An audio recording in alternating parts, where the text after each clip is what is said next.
روانہ فرماتے تھے 9 میں شرکت کی۔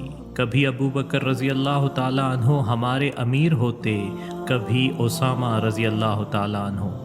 اب سے رسول صلی اللہ علیہ وسلم کی حیات مبارکہ میں ہونے والی غزوات اور جنگوں میں آپ رضی اللہ تعالیٰ عنہ کے کارناموں اور فتوحات کے بارے میں بتائیں گے، تاکہ ہمیں اندازہ ہو جائے کہ آپ رضی اللہ تعالیٰ عنہ کس طرح ہمیشہ اپنا وقت، مال و دولت اور زندگی کو دین اسلام کی خاطر قربان کرنے کے لیے تیار رہتے تھے۔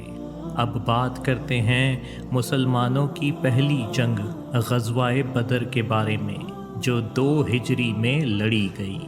اس موقع پر نیک مسلمانوں کی بڑی تعداد مدینہ منورہ میں ہی رہ گئی اور جنگ میں شرکت نہیں کر سکے، کیونکہ وہ یہ سمجھ رہے تھے کہ جنگ صرف تجارتی قافلوں پر قبضہ کرنے کے لیے لڑی جائے گی اور جنگ اتنی شدید ہو جائے گی، اس کا ان مسلمانوں کو خیال بھی نہیں آیا۔ غزوہ بدر میں پیچھے رہ جانے والے مسلمانوں پر کوئی گناہ نہیں تھا، لیکن حصہ لینے والوں کو ہمیشہ کے لیے ایک اہم اعزاز مل گیا، جس سے ساری زندگی ان کی عزت کی جاتی تھی۔ سالوں بعد بھی جب ذکر کیا جاتا کہ کوئی شخص بدری ہے تو لوگ سمجھ جاتے انہوں نے غزوہ بدر میں حصہ لیا تھا اور صحابہ کرام رضی اللہ تعالی عنہم میں افضل ہیں۔ غزوہ بدر میں شریک ہونا بڑا اعزاز تھا، جو اللہ تعالیٰ نے صرف تقریباً 300 صحابہ رضی اللہ تعالی عنہم کو عطا فرمایا، اور ان صحابہ میں بھی حضرت ابو بکر صدیق رضی اللہ تعالی عنہ سب سے آگے ہوتے اور معاملات میں سب سے زیادہ حصہ لیتے۔ آئیے جانتے ہیں آپ رضی اللہ تعالی عنہ نے غزوہ بدر میں کیا اہم کردار ادا کیے۔ غزوہ بدر کے لیے آپ رضی اللہ تعالی عنہ کی رائے۔ جب رسول صلی اللہ علیہ وسلم کو علم ہوا کہ حضرت ابو سفیان رضی اللہ تعالی عنہ، جو اس وقت تک مسلمان نہیں ہوئے تھے، کا قافلہ چلا گیا ہے اور قریش کے سردار مسلمانوں سے جنگ کی تیاریاں کر رہے ہیں، تو آپ صلی اللہ علیہ وسلم نے اپنے صحابہ کرام رضی اللہ تعالی عنہم سے مشورہ لیا تاکہ دشمنوں کے خلاف پہلی جنگ کے لیے مسلمانوں کی رضامندی کا اندازہ لگا سکیں۔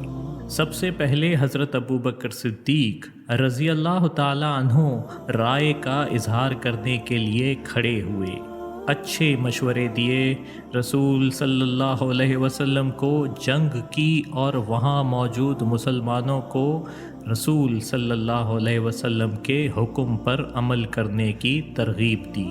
پھر حضرت عمر رضی اللہ تعالی عنہ نے بھی اسی طرح گفتگو فرمائی۔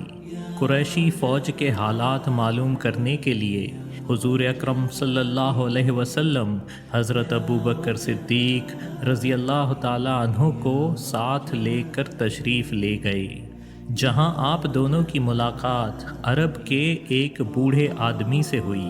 آپ صلی اللہ علیہ وسلم نے ان سے قریش کی فوج اور اپنے اور صحابہ کے بارے میں دریافت فرمایا کہ انہوں نے دونوں گروہ کے بارے میں کیا خبریں سنی ہیں۔ بوڑھے شخص نے جواب دیا، میں اس وقت تک کچھ نہیں بتاؤں گا جب تک آپ مجھے یہ نہ بتائیں کہ آپ دونوں کون ہیں۔ آپ صلی اللہ علیہ وسلم نے فرمایا، مفہوم کچھ یہ ہے، جب آپ ہمیں بتائیں گے جو ہم پوچھ رہے ہیں تو ہم بھی آپ کو بتائیں گے جو آپ نے پوچھا ہے۔ پھر جواب دیا گیا، کیا یہ معلومات کا تبادلہ ہے کہ ایک خبر کے بدلے دوسری خبر بتائی جائے گی؟ رسول صلی اللہ علیہ وسلم نے فرمایا، جی ہاں، مجھے خبر ملی ہے کہ محمد اور ان کے ساتھی اس دن مدینہ سے نکلے تھے، اور اگر خبر دینے والے نے سچ بتایا تھا تو آج مسلمان اس مقام پر ہوں گے، اور اس وقت حقیقت میں مسلمانوں کی فوج اسی مقام پر تھی۔ پھر کہا، مجھے خبر دی گئی ہے کہ قریش مکہ سے اس دن نکلے تھے، اور اگر بتانے والے نے سچ بتایا تھا تو ابھی کفار اس مقام پر ہوں گے، اور حقیقت میں قریش کے فوجی لشکر اسی جگہ موجود تھے۔ پھر بوڑھے شخص نے کہا، میں نے آپ کو بتا دیا جو آپ جاننا چاہتے تھے، اب آپ بتائیں آپ دونوں کہاں سے ہیں؟ آپ صلی اللہ علیہ وسلم نے فرمایا، ہم پانی سے ہیں۔ پھر آپ صلی اللہ علیہ وسلم اور حضرت ابو بکر صدیق رضی اللہ تعالی عنہ فوراً وہاں سے تشریف لے گئے، اور وہ شخص پریشان ہو کے خود سے یہی کہتے رہے، کیا مطلب پانی سے ہیں؟ کیا عراق کے پانی سے ہیں؟ آپ رضی اللہ تعالی عنہ نے غزوہ بدر میں حضور اکرم صلی اللہ علیہ وسلم کی حفاظت فرمائی۔ میدان بدر میں مسلمان فوج کی صفیں ترتیب دینے کے بعد رسول صلی اللہ علیہ وسلم اپنے خیمے میں واپس آ گئے۔ یہ خیمہ ایک پہاڑی پر بنایا گیا تھا جہاں سے میدان جنگ صاف نظر آتا تھا۔ خیمے میں حضور اکرم صلی اللہ علیہ وسلم کے ساتھ حضرت ابو بکر صدیق رضی اللہ تعالی عنہ بھی تھے، اور حضرت سعد بن معاذ رضی اللہ تعالی عنہ کی قیادت میں انصار صحابہ کی ایک جماعت خیمے کے باہر پہرا دے رہے تھے۔ سالوں بعد حضرت علی رضی اللہ تعالی عنہ نے اپنے دور خلافت میں خطبہ دیتے ہوئے پوچھا، لوگوں میں سب سے زیادہ بہادر کون ہیں؟ عرض کیا گیا، امیر المومنین آپ۔ حضرت علی رضی اللہ تعالی عنہ نے فرمایا، دیکھو، جو بھی میرے مقابلے میں کوئی آیا میں اس سے جیتنے میں کامیاب ہوا، لیکن لوگوں میں سب سے زیادہ بہادر حضرت ابو بکر صدیق رضی اللہ تعالی عنہ تھے۔ پھر فرماتے ہیں، ہم نے ایک غزوہ میں رسول صلی اللہ علیہ وسلم کے لیے خیمہ بنایا، اور پوچھا گیا کون رسول اللہ صلی اللہ علیہ وسلم کے ساتھ رکیں گے تاکہ مشرک آپ صلی اللہ علیہ وسلم پر حملہ نہ کر سکیں۔ اللہ کی قسم، ہم میں سے کوئی بھی نہیں اٹھا سوائے حضرت ابو بکر صدیق کے۔ انہوں نے اپنی تلوار نیام سے نکالی اور رسول صلی اللہ علیہ وسلم کے پاس کھڑے ہو گئے۔ جو بھی رسول صلی اللہ علیہ وسلم کو نقصان پہنچانے کی کوشش کرتا، آپ رضی اللہ تعالی عنہ اس سے لڑتے۔ یقیناً آپ رضی اللہ تعالی عنہ ہی لوگوں میں سب سے زیادہ بہادر تھے۔ حضرت ابو بکر صدیق رضی اللہ تعالی عنہ کو غزوہ بدر میں فتح کی خوشخبری دی گئی۔ جنگ کی سب تیاریاں کرنے کے بعد رسول صلی اللہ علیہ وسلم اللہ تعالیٰ کی طرف متوجہ ہوئے، مسلمانوں کی فتح کے لیے دعا کرتے اور فرماتے، مفہوم کچھ یہ ہے، الہی تو نے مجھ سے جو وعدہ کیا ہے پورا کر دکھا۔ اگر مسلمانوں کا یہ گروہ ہلاک ہو گیا تو زمین میں کبھی تیری عبادت نہ ہوگی۔ آپ صلی اللہ علیہ وسلم قبلہ کی طرف رخ کر کے ہاتھ اٹھا کے مستقل اللہ تعالیٰ سے دعا کرتے رہے، یہاں تک کہ چادر آپ صلی اللہ علیہ وسلم کے کندھے مبارک سے گر گئی۔ حضرت ابو بکر صدیق رضی اللہ تعالی عنہ نے چادر کو کندھے مبارک پر واپس رکھا اور عرض کیا، یا رسول اللہ، کافی پکار لیا آپ نے اپنے رب کو، اللہ اپنا وعدہ ضرور پورا کریں گے۔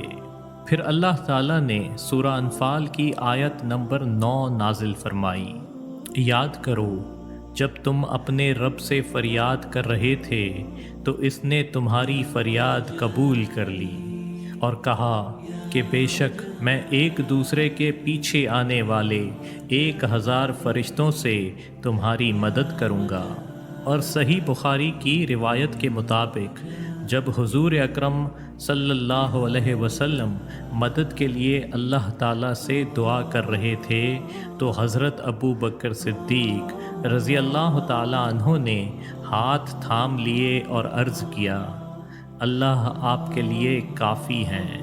جس کے بعد آپ صلی اللہ علیہ وسلم سورہ قمر آیت 45 پڑھتے ہوئے خیمے سے باہر تشریف لائے۔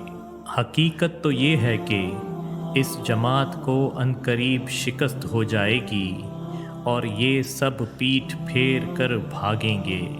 ایک روایت میں بتایا گیا ہے کہ خیمے میں تھوڑی دیر سو جانے کے بعد رسول صلی اللہ علیہ وسلم اٹھے اور فرمایا، مفہوم کچھ یہ ہے، ابو بکر خوش ہو جاؤ، آپ کے پاس اللہ کی فتح و نصرت آ گئی۔ جبرائیل امین اپنے گھوڑے کی لگام تھامے ہوئے بڑھ رہے ہیں اور گرد و غبار میں آتے ہوئے ہیں۔ اس کے بعد حضور اکرم صلی اللہ علیہ وسلم خیمے سے باہر مجاہدین کے پاس تشریف لے گئے اور صبر اور بہادری سے لڑنے کی نصیحت فرمائی۔ اس کے ساتھ ویڈیو کے پارٹ 1 کا اختتام کرتے ہیں۔ پارٹ 2 میں ہم آپ کو بتائیں گے کہ غزوہ بدر میں آپ رضی اللہ تعالیٰ عنہ نے حضور اکرم صلی اللہ علیہ وسلم سے کیا سیکھا، جنگ میں آنے والے قیدیوں کے بارے میں آپ رضی اللہ تعالیٰ عنہ نے کیا رائے دی۔ اگر آپ کو ویڈیو پسند آئے تو ضرور لائک اور شیئر کریں تاکہ دوسروں تک بھی سیرت صحابہ کرام پہنچے۔ مستقبل میں مزید اصحاب رسول کے بارے میں جاننے کے لیے ہمارا چینل سبسکرائب کریں۔ شکریہ۔